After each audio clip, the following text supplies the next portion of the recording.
students, how are you all? Hope you are fit and fine and taking good care of yourself at your home. So today, once again, I am here to take you through one more topic of grammar. I am Sarita and today we will discuss about sentences. So let us start. Sentences. It is a group of words arranged in a particular order that makes complete sense. So that particular order should be according to the grammar rules. So a sentence is a group of words arranged in a particular order that makes complete sense. So as we know about the structure of the sentence as well, SVO, subject, verb plus object. So that based on that structure, the words should be arranged. That's why they will be called a sentence. The whole group of words will be called as sentence if it is arranged in a particular order according to grammar. So let us find out how many parts it has. It has two parts, subject and predicate. You would have read in your earlier classes as well. So a sentence has two parts, subject and predicate. And what is a subject? We know it already. Subject answers the question of who or what. So whatever is answer you are getting after asking the question from the verb, and you will ask the question of who and what from the verb, and whatever answer you are getting, that becomes the subject. For example, let us see this sentence. My neighbor's dog barked all night. Who barked all night? My neighbor's dog. So this part is subject. And the remaining part, excluding the subject, is called as predicate. So let us see one more example. The police officer later explained what had happened. So who later explained what had happened? The police officer. So the police officer becomes the subject, and the remaining part, later explained what had happened, becomes the predicate. So the part which is in yellow color is the subject, and the part which is in white color is the predicate. So this is how sentence has two parts, subject and predicate. Now based on the meaning of sentences are of four kinds. So first one is assertive or simple sentences, interrogative sentences, imperative sentences, and exclamatory sentences. So let us see first assertive sentences. These sentences make statements. It can be positive or negative. They end with a full stop. So this is the identification of assertive sentences. They end with a full stop. They can be positive as well as they can be negative. Let us see one example. His mother raised him to be a gentleman. So it is a assertive sentence. I am not satisfied with your performance. So it is a negative sentence, but it falls under assertive sentences. Next is interrogative sentence. So as the name itself is suggesting, interrogative sentences means the sentences used to ask questions are called as interrogative sentences. These sentences end with a question mark. Obviously, if we are asking a question, we usually put a question mark. So the sentences which end with a question mark and they ask questions, they are called as interrogative sentences. For example, wasn't the performance a brilliant one? So here one more thing you can notice, that a helping verb should be always at the beginning of an interrogative sentence. So here was is the helping verb. Wasn't the performance a brilliant one? So this becomes an interrogative sentence. Again, Why haven't you started studying? So WH word sentence also fall under interrogative sentences. They start with WH word. So WH word are also used to frame interrogative sentences. Why haven't you started studying? So this again we are asking a question, that why haven't you started studying? So it becomes interrogative sentence. Imperative sentences are used to make a request, give a command or extend an invitation. So they are called as imperative sentences. Example, clean your room, please be quiet. So clean your room, we are just commanding somebody to clean the room. Or one more identification is there for imperative sentence. They will start with the verb. They will start with the verb. Clean is a verb. So imperative sentences will always start with the verbs. They also end with the full stop like assertive sentences, but they are used to make a request or give a command or extend an invitation. And they will start with the verb. Assertive sentence will start with the subject, but imperative sentence will start with any kind of verb, like go there, clean your room, please be quiet. So these kinds of sentences are called as imperative sentences. Next is exclamatory sentences. They are used to express strong feelings. So they end with sign of exclamation, as we are seeing here. For example, what a coincidence this is. What a coincidence this is. So that kind of sentence, it is expressing the feeling of somebody's strong feelings. So that's why this is an exclamatory sentence. And it is ending with sign of exclamation. We can see many other examples also. What a beautiful house it is. What a beautiful scenery it is. How beautifully he has painted. So such kinds of sentences, they express strong feelings, hence they fall under the category of exclamatory sentences. We can easily identify them by seeing the sign of exclamation. So very easy to find out, and they also express strong feelings. So based on the meaning, they were of 4 kinds: assertive, interrogative, imperative and exclamatory. Now based on the structure of the sentence, again there are 4 kinds of sentences.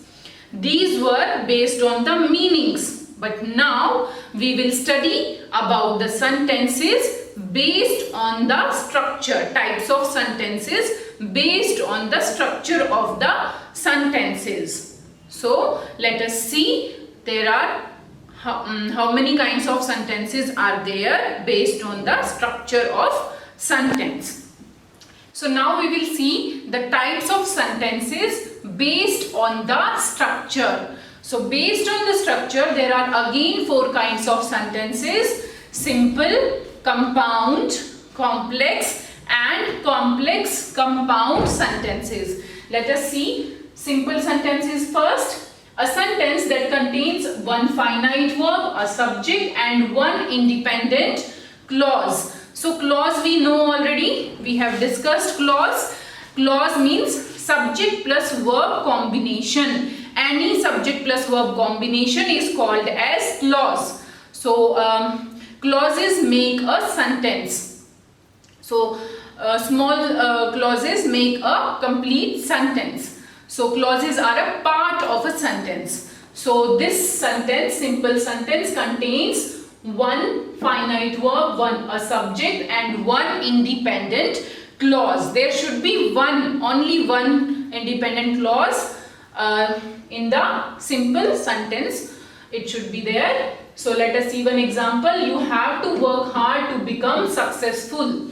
So here there is a subject, a finite verb have, and to become successful, this whole becomes a independent clause. This clause doesn't depend on any other clause for its meaning. So It is an independent clause and it has one subject, one finite verb. That's why it becomes a simple sentence. There is no conjunction as well in the sentence. So there is only one clause.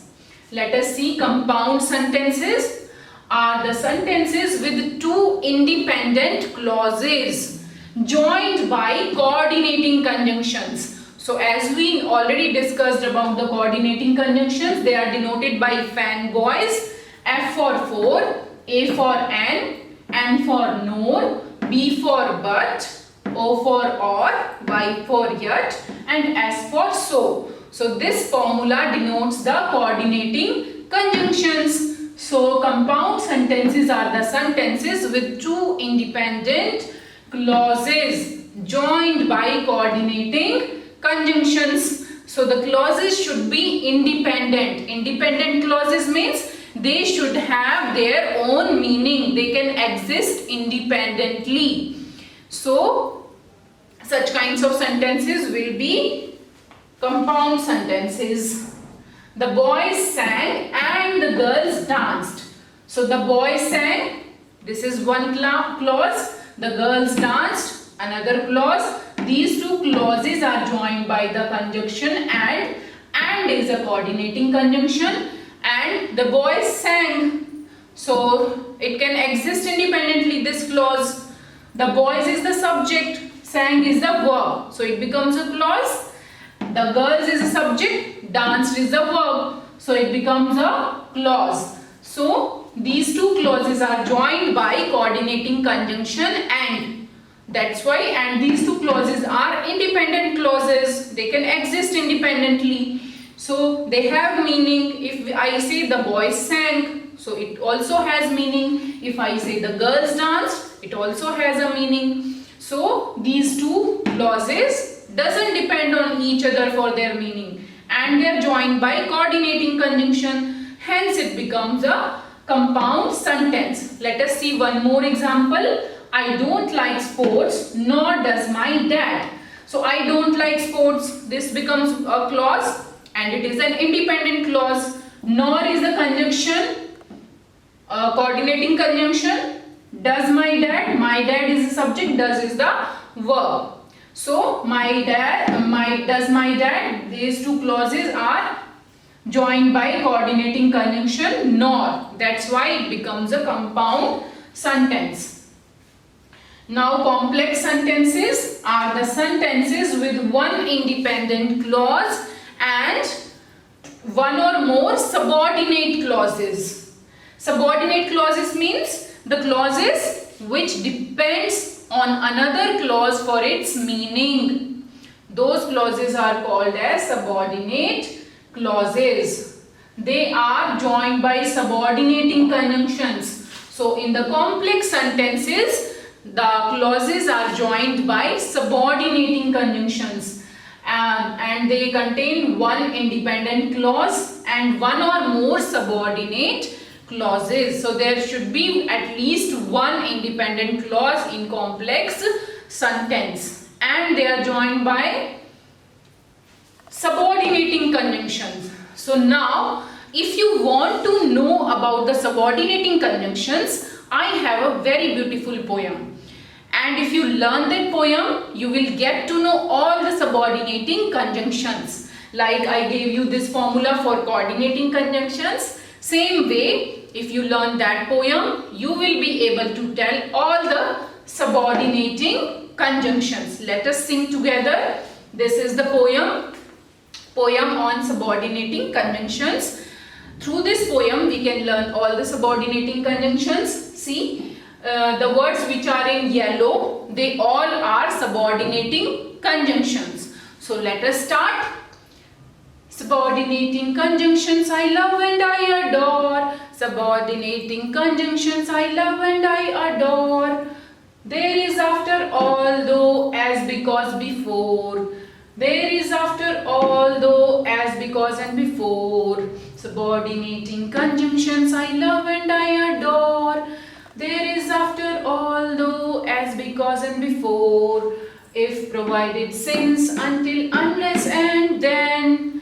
There is whenever, wherever, while and where and when. There is whenever, wherever, while and where and when. So through this poem, you can learn easily all kinds of subordinating conjunctions. So here in this poem, after, this is a subordinating conjunction, although is a subordinating conjunction, as is a subordinating conjunction, because is a subordinating conjunction, before is a subordinating conjunction. If, again it is a subordinating conjunction, provided, subordinating conjunction, since, subordinating conjunction, until, unless, then, whenever, wherever, while, where and when.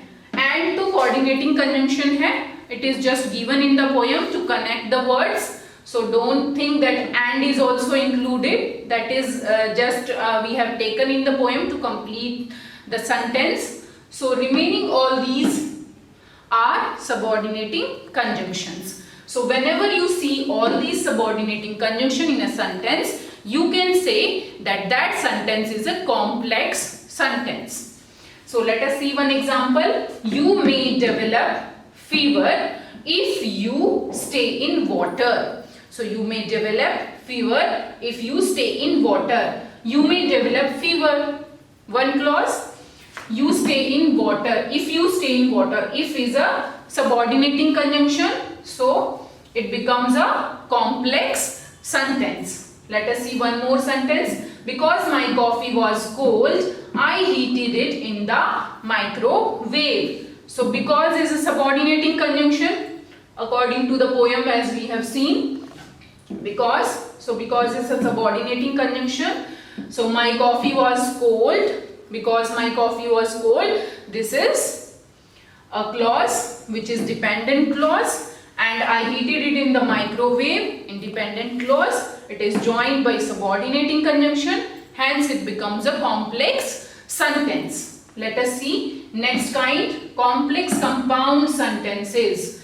They contain two main clauses. Complex sentences have one main clause, but these sentences contain two main clauses and one or more subordinate clauses. Both coordinating and subordinating conjunctions are used to join the clauses. As the name itself is denoting, complex means subordinating conjunctions and compound mean coordinating conjunctions. So both kinds of conjunctions are used to join the clauses. Let us see one example. She likes to sleep in, but she can get up early if she has work. Now but is joining these two clauses. So these two are main clauses or independent clauses. So there are two independent clauses. She likes to sleep in. She can get up early. These are two main clauses joined by the coordinating conjunction but. So the clauses which are joined by coordinating conjunctions, they are what they are called as independent clauses. So coordinating conjunctions always join independent clauses as we have seen in the compound sentences also. And the next clause, if she has work, that is the dependent clause, subordinate clause. And it is also starting with the conjunction if, which is a subordinating conjunction. So this one is subordinate clause. These two are the two main clause. So there are two main clause, one subordinate clause with the conjunction if. That's why it becomes a complex compound sentence because it has two main clause and one subordinate clause. Next one, more example. Pamela doesn't like horror films because they are scary, so she doesn't watch them. Now Pamela doesn't like horror films. So this becomes a independent clause. She doesn't watch them. Joined by conjunction so, which is a coordinating conjunction. So these two are the two independent clauses and because they are scary, this becomes a subordinate clause. So again there are two main clauses and one subordinate clause. So that's why again it becomes a complex compound sentence. This is how we should find out which kind of sentence it is. Next, one more example. Usually I go for jogging every day as soon as the sun rises, but it was raining today. So but is a coordinating conjunction. Usually I go for jogging every day. It becomes an independent clause. It was raining today. One more independent clause joined by conjunction but also. So this is also denoting that these two are independent clauses, but this clause as soon as the sun rises, this is a dependent clause. It is a subordinate clause. So again the sentence has two main clause and one subordinate clause. That's why it becomes a complex compound sentence. So let's have a small recap of whatever we have learned so far. Today we have learnt about the sentences. Sentences are the group of words which are arranged in a particular order and they make some sense, or they make complete sense. Not some sense, but they make complete sense. So sentences are the group of words. A sentence is a group of words which is arranged in a particular order to make complete sense. So we can say a sentence is a group of words that is arranged in a particular order to give a complete sense. So based on the meaning, there are four kinds of sentences: simple, interrogative, imperative, exclamatory. So there are four kinds of sentences based on the meaning, but based on the structure of the sentence, again there are four kinds. Simple sentence that contains one finite verb, one subject and one independent clause. Then compound sentences, they contain two independent clauses joined by the conjunctions, coordinating conjunctions. Then complex sentences, they have one independent clause and two or more subordinate clause, and they are joined by subordinating conjunctions. We have learned this poem of subordinating conjunctions also, through which we can know all kinds of subordinating conjunctions. Then next is complex compound sentences. They contain two main clauses and one or more subordinate clauses, and they are joined by both coordinating as well as subordinating conjunctions. So this was all about we have learned today. Hope you all have understood, children. So if you have any doubt, you can call me or you can message me. Thanks for joining me. Take care of yourself. Bye bye.